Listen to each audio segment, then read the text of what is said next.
I'd like to thank all of those that are checking out this stream. Hopefully, this won't go on for too long, and I won't dance around the main substantive issues that I want to discuss here. Now, some people have probably also noticed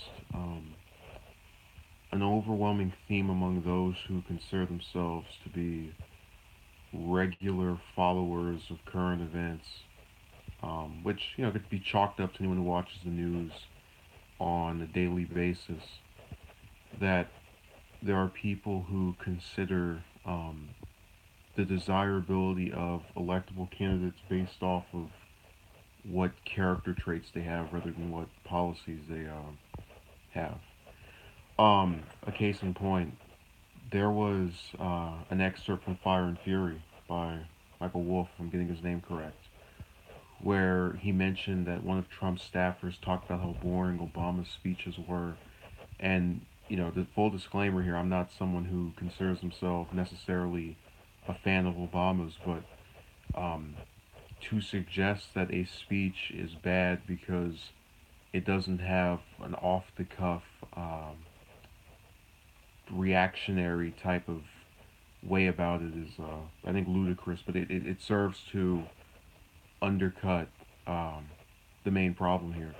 So, you go back to this last election cycle where you had a lot of people who were, let me say a little envoy, you had a lot of people who were talking about with Trump, they felt this level of authenticity and it was something they'd never seen before.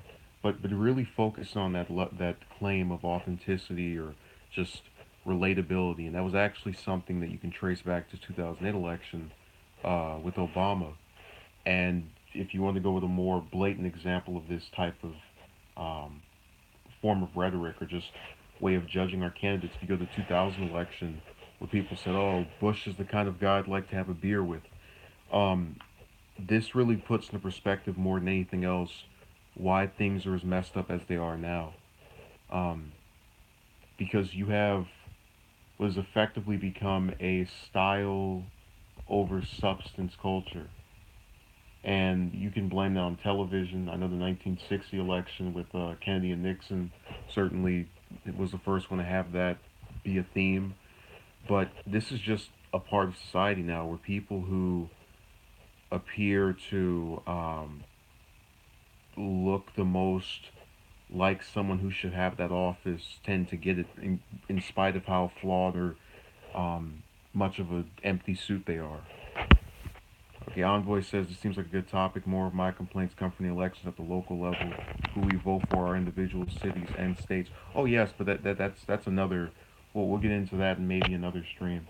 Um, the central argument I'm trying to make here is that you have now seen a downturn to where people have allowed themselves to be manipulated by these narratives, by these candidates who are running for these elections, to where now very rarely will you see um, any real talk of actual policy other than one or two. So with Bernie, you had free college. With Trump, you had the border wall.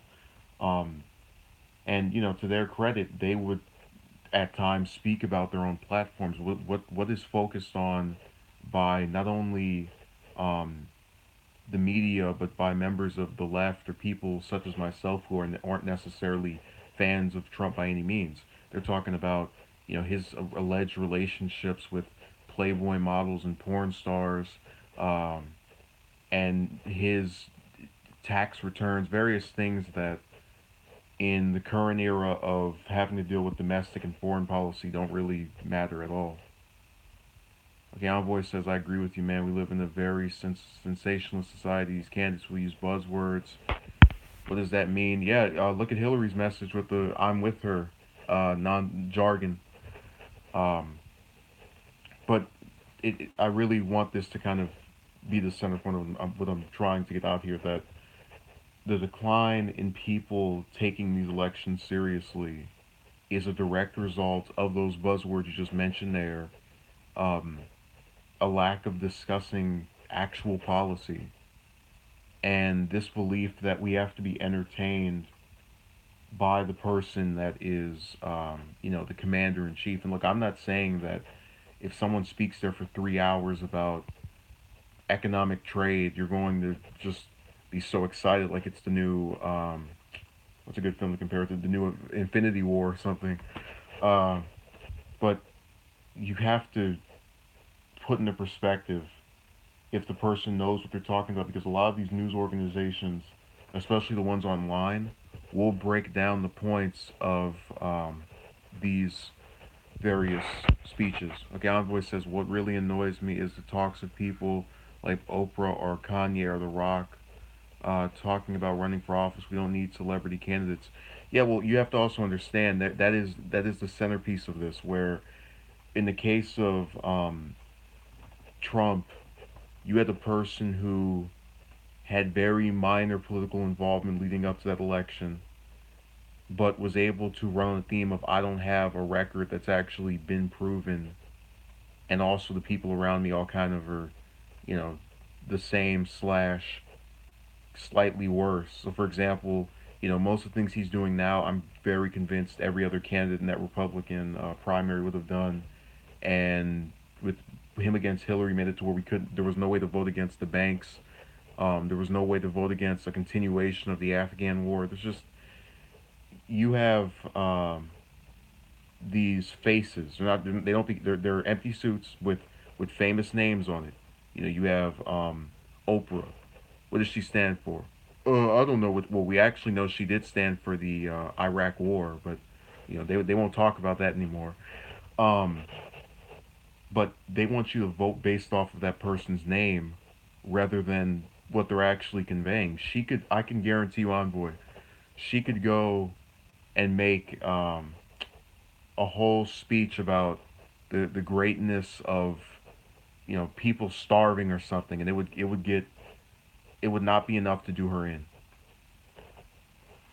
Envoy says, "Do you believe Trump can do such a bad job that the public can finally wake up, smell the coffee, and actually start researching it, who they're voting for, and being more diligent?" No, I think with we've already seen this with net neutrality. Man, I really not want to get off topic here. I'm gonna say no. I'm gonna save that idea for another stream.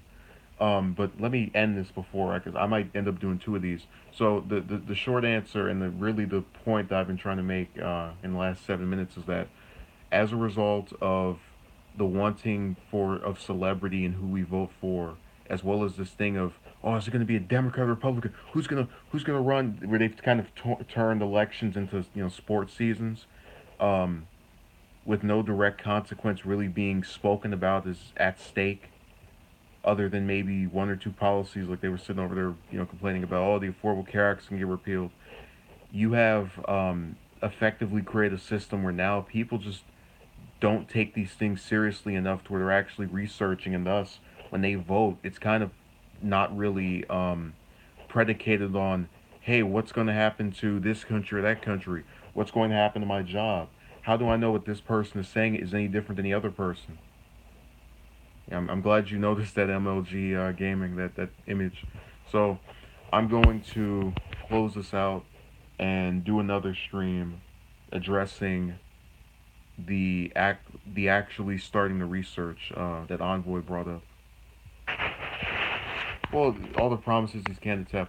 Look, you know, the problem with that is um, on most of these issues. While I can understand where people do have these high expectations, in most cases they just don't care. I mean, you go back to Trump with saying he was going to get rid of Obamacare. It's been a year, it's still here. And you know what? All of his supporters still back him.